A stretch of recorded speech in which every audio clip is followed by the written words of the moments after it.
अवश्य भक्ति मत ठुकराओ। आभास हो रहा है तुम मुझको से द्वेष कर रहे हो, वृत्तासुर के वध का, त्रिपुराधीशों के वध का लेने का बदला उद्भव कर रहे हो। हाँ हो गई, चलो चलिए जहां से आपने प्रारंभ किया था मैं अपने तर्क की प्रति सलाह को जोड़ते थे।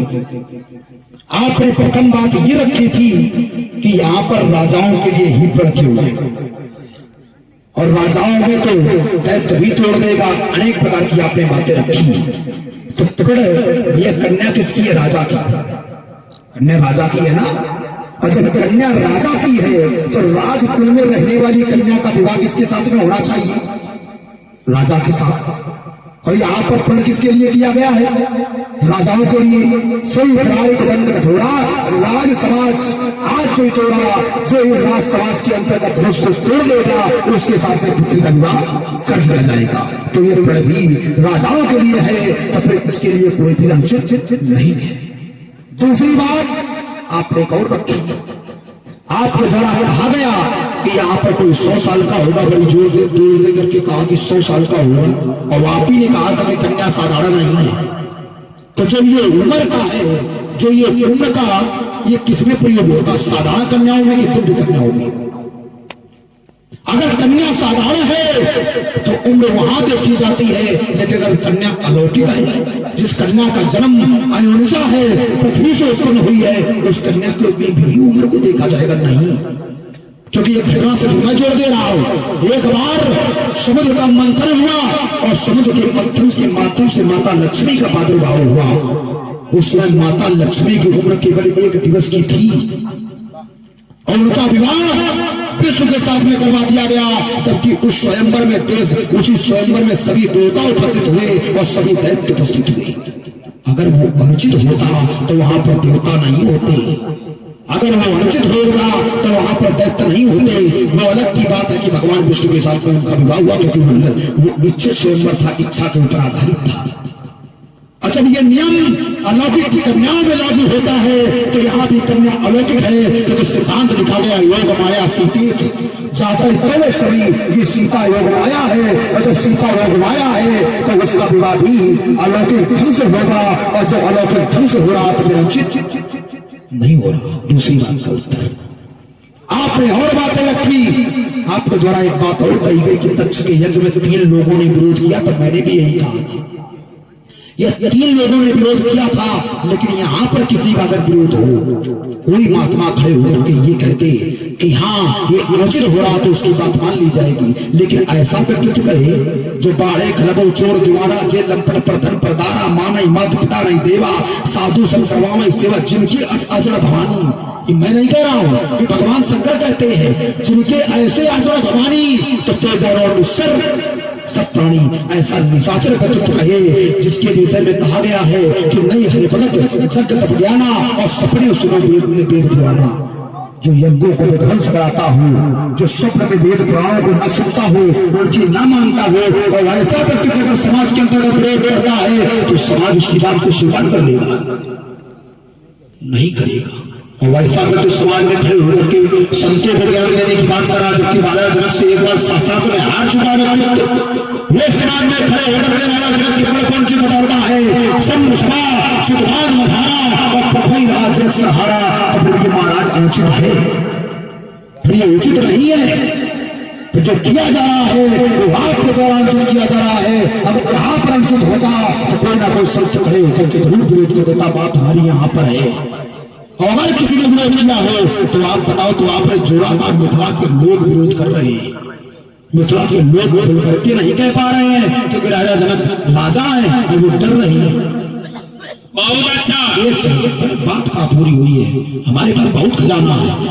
और वहीं पर अगर मिथिला के लोग डर करके विरोध नहीं कर रहे हैं तो मिथिला के लोग डरते होंगे कि राजा जनक दंड ना दे दे, जबकि राजा जनक के यहाँ तो दंड का प्रावधान ही नहीं है।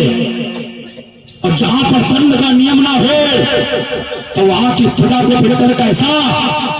सिद्धांत कहता है कि राजा जनक के यहाँ बिना दंड का देने वाला राजा है, किसी प्रजा को दंड नहीं देता है, क्योंकि उसकी प्रजा स्वयं सक्षम है निर्णय करने के लिए। तभी तो संत की उपाधि है, और संत को कभी किसी से भय नहीं होता है, संत कभी किसी से डरता नहीं है, क्योंकि संत स्वयं में सामर्थ्यवान होता है। एक घटना से याद दिला दूं फिर,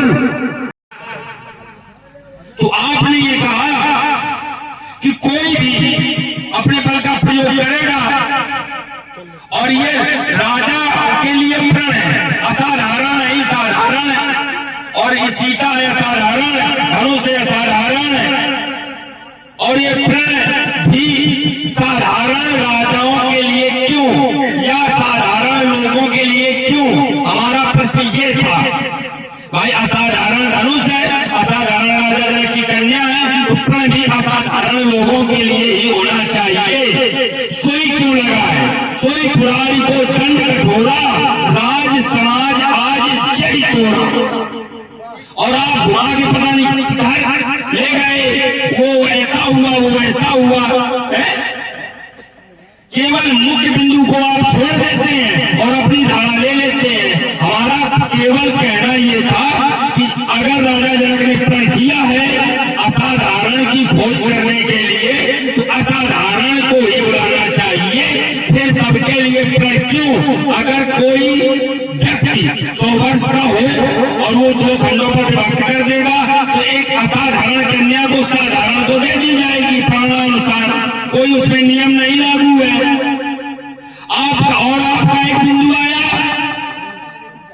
सभी विषय को छोड़ दीजिए, विषय एक एक होना चाहिए, लंबा होता है। आपके तमाम बिंदु थे नहीं, मैंने इसलिए आपने रखे थे दबा सोई का तो वही जिस समय बंदियों को राजा जनक ने बुलाया कि बंदी पर जब जनक बुलाए बेटा बलि का वर्णन कर रहे हैं अपनी बात बड़ू कठोर विधि सब बताओ, तब लिखा गया सोई पुरारी को दंड कठोरा, राज समाज आज जो तोड़ा। सोई माने अर्थात वही, पुरारी माने भगवान शंकर, दंड माने धनुष, कठोर माने कठोर है, और राज समाज आज जो तोड़ा, राज समाज के अंतर्गत जो भी तोड़ देगा उसके साथ पुत्री का विवाह कर दिया जाएगा। इसका अर्थ यही लिखा होगा, और जब इसका अर्थ ये है तो फिर सोई का आप अर्थ गलत कर रहे हो। मैंने बात ये रखी थी। दूसरी बात आपने और रखी, आपके द्वारा कहा गया कि राज समाज, अर्थात पहले आपने कहा कि राजाओं के लिए क्यों, फिर आपने कहा साधारण राजाओं के लिए क्यों। भाई संसार में राजा को मान करके राजा जनक ने बुलवाया है कि सभी राजाओं को बुलवा लिया जाए, और जो राजा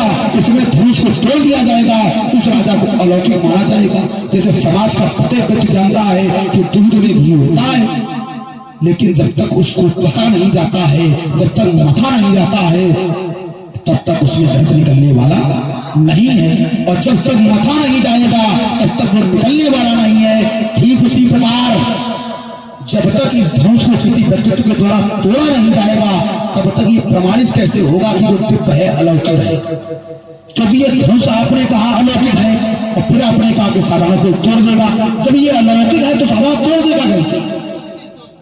बात हमारी ये है कि जब ये धनुष अलौकिक है, जब ये धनुष दिव्य है, तो साधारण कैसे तोड़ देगा? जब मैं दिव्य हूँ, जब मैं अलौकिक हूँ, तो हमें साधारण कैसे परास्त कर देगा? अरे दिव्य में सामर्थ्य होगा तो वो हमसे परास्त करेगा। विषय ये है हमारा कि जब ये अलौकिक है तो साधारण कैसे तोड़ देगा, और जब साधारण नहीं तोड़ेगा, जो तोड़ेगा वही दिव्य होगा। जब वही दिव्य होगा तो फिर विवाह भी उसी के साथ में किया जाएगा। बात हमारी ये है, उत्तर यहाँ से लाओ, तुम सहज से स्वीकार करें। अब आप अगर जहां से बोलोगे मैं उत्तर वहां से करने के लिए सक्षम हूँ, आप लाइए तो मैं यहीं से छोड़ता हूँ। हो गया, हो गया।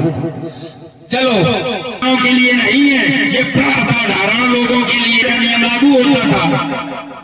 अगर मैंने पहले भी अगर लगाया था, और फिर आपने कहा कि आपने कहा राजाओं के लिए, मैंने कहा सोई में सब आ जाते हैं, कोई अछूता नहीं बचता है। और आप कहते हैं जिस आदम में खड़े हैं उसके आप आगे चले गए।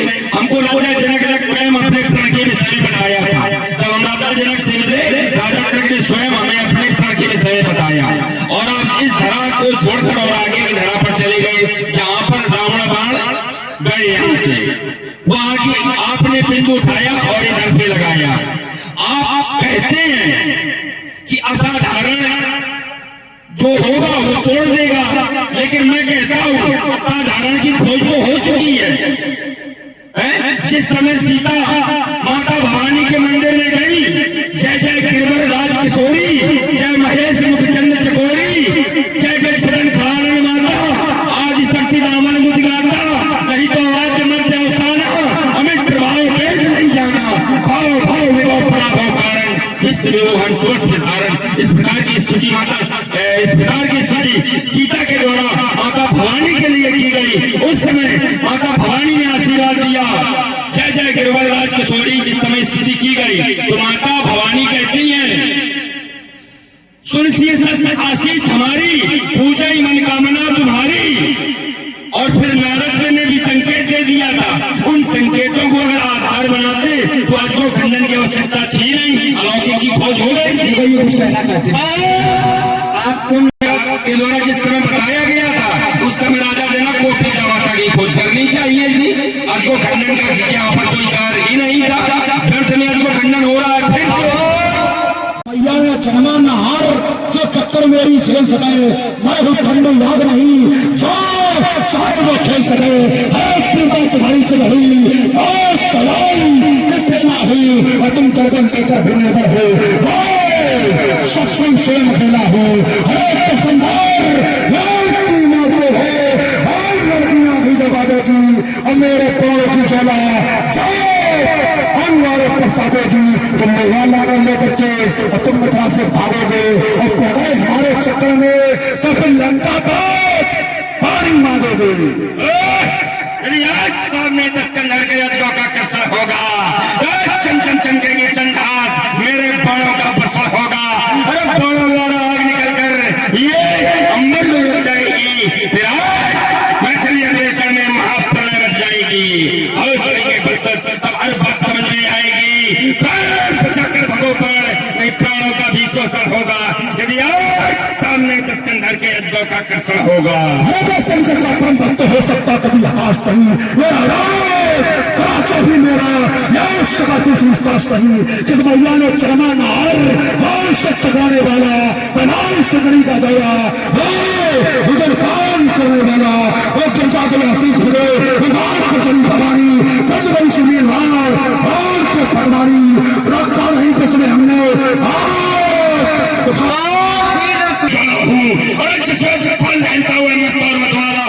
अभिमानी अहंकारियों का अस्तित्व मिटाने वाला हूँ, दुर्दशा ऐसी है जिससे मैं उसको दलने वाला हूँ। पैरों का पसर कौन दहल, मैं नहीं दहलने वाला हूँ। संपूर्ण शासन है, निर्भीक विचरने वाला हूँ। मैं कृष्ण के पुरुष काल की ज्वाला, अरे कृष्ण के पुरुष बताओ सावधान, सबसे की सन भरा दूंगा वनवासों के सोने वाले रामा, आज लगाना आज सिखा दूंगा। अरे भीषण के पहुंचानों से अंबर में लगा दूंगा, ये तो सिर्फ हो जाएगा, यहाँ पर तुमको पहुंचा दूंगा और छीनूंगा सब लोग वाले बच्चा से मार भगा दूंगा। तुम क्या देखोगे मेरी जोर जवानी का पल में मैं अरमान मिटा दूं पर सत्य अभिमानी का। त्रिभुवन जैसा सखी का घाती है और मेरा साले की वार नहीं इस योग तुम्हारी छाती है।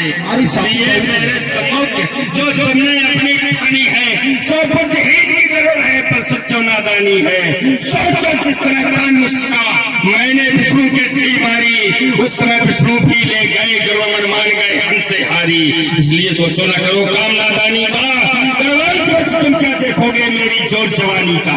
अरे चमचे चमचे बजाने का और खुला वचन मार करो देखे जोर जवानी का, वो लाल लाल में लंका पति अब काम को नादानी का। तुम्हें खेलने पर लगता हूँ तो लंका से तुम सैन्य बना लो और तुम को भी चलवा लो, मेघराज को खबर करा लो, इस चंद्रहास में धार करा लो और सभी सजवा लो। मत कहना खबर नहीं थी, इस बड़े अंदर को सबर नहीं थी, रोए गए तेरी मात कैसी और दूसरा वीर नर ने भी कभी साथी ढूंढा है। दूसरा समझा रहा हूँ कि मेरा आपका कर्तव्य है, संप्रदाय है हमारा आपका, इससे सबका सम्मान करें। गुरु का हो यदि सम्मुख में तो क्या गुरु का अपमान सही, गुरु का अपमान है को कर कर्षण होगा। घोषा मत में अब नहीं धनुष का कर्षण होगा। कर्तव्य आपका मेरा यही अजगों की मिल रक्षा कर ले, अर्चना कर फिर से अपना जीवन कृतार्थ कर ले। आभास हो रहा है तुम अजगों से द्वेष कर रहे हो।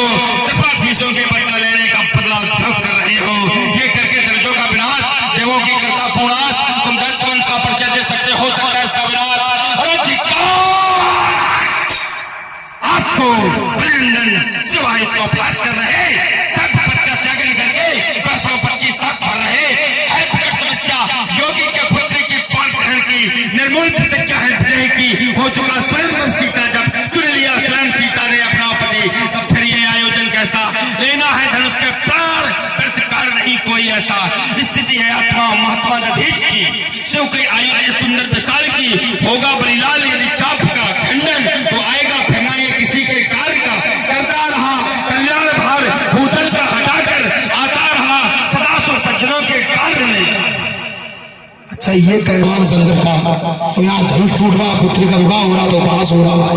आप भगवान शंकर से ताल ठोके थे, आपने उपहास नहीं किया। भगवान शंकर के ताल भगवान शंकर से युद्ध तो भगवान परशुराम ने भी किया था भाई। भगवान शंकर से अपने बल अपने शिष्य को देखने के लिए उनको अवसर देते हैं कि हमारे साथ में आजमाओ।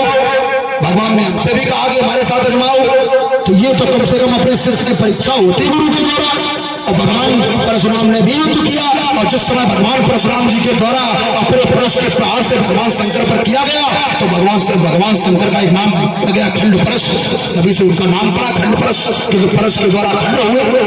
तो ये तो एक विषय हो गया कि शिष्य को देखना कि हमने अपने शिष्य को कैसी शिक्षा दी है ना, लेकिन कैलाश पर्वत को उठा देना और अपने भुजाओं के बल को मापने के लिए ये अनुचित नहीं है, ये तो बहुत बड़ा अनुचित है। तो इसको जानो और पहचानो। और रही बात धनुष तोड़ने की तो तस्वीर तेरे 10 हिस्से पर 4 लाख के अंगार गिरेंगे, वो सोनी होगी खर्चन नहीं प्रहार करेंगे, सरकार पर बालों की पछाड़े होगी, चारों ओर चमकती बढ़ेंगे, तलवारों की धारें होगी, कड़ा रक्त पर 1% होगा। और मैं कहता अलंकार सभा में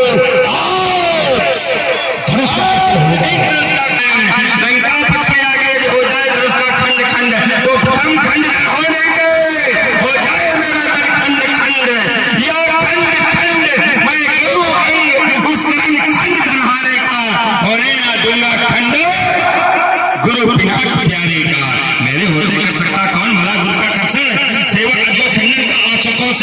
आंखों से देख न सकता है और उधर अजगो खंडन का गुरु श्रेष्ठ बनता है।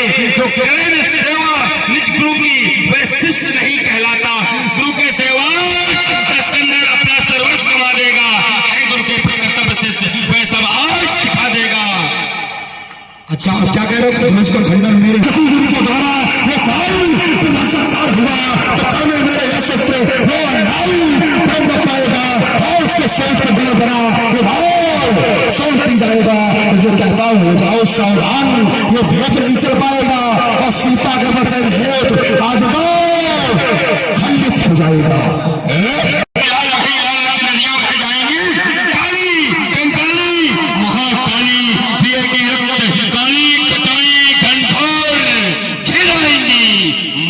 बहुत से वीर लाल छत्राणी के अरे लाल लाल कहके प्राण माता अपने लाल गंवाएंगी, हो जाएगी लाल लाल मही।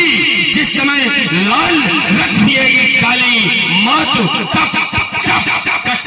करेंगे रुंड और मुंड वही पालों के काटेगी ये चंद्रहार हाड़ मांस खाप खाप छटक छकेंगे सिंगाल हो सायर छक छक बाण बाण क्या आज भागोगे मिथिला से जब योगिनी पिएगी रक्त चप चप चप रक्त पिएगी काली क्योंकि रक्त इसलिए नहीं पिएगा